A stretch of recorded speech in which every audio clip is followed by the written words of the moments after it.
Parashat Balak, cette paracha où tout a été transformé. En effet, Balak, le roi de Moab, fait appel à Bilam, le prophète non juif.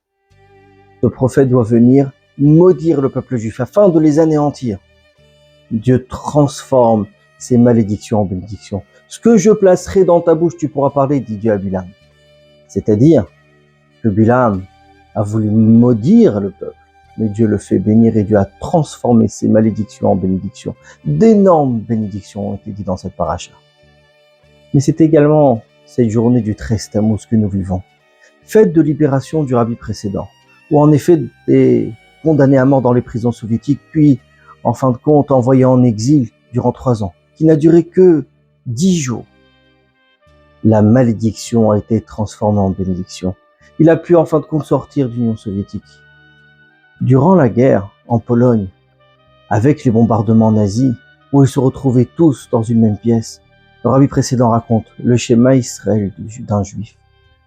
Avec une barbe, sans une barbe, n'importe lequel, était le même, le plus profond du cœur. Mais c'est ce que Bilam dit dans la paracha de cette semaine. Kara shachav kari, il se couche comme un lion, au clavier comme une lionne, miyekumenu, qui le lèvera. Nous sommes comme un lion, et nous sommes comme une lionne avec la même force. Le schéma Israël qui provient de l'âme juive, le modéani du matin qui provient de l'âme juive.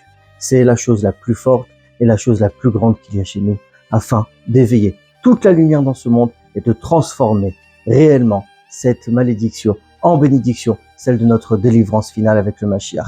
Shabbat Shalom à tous.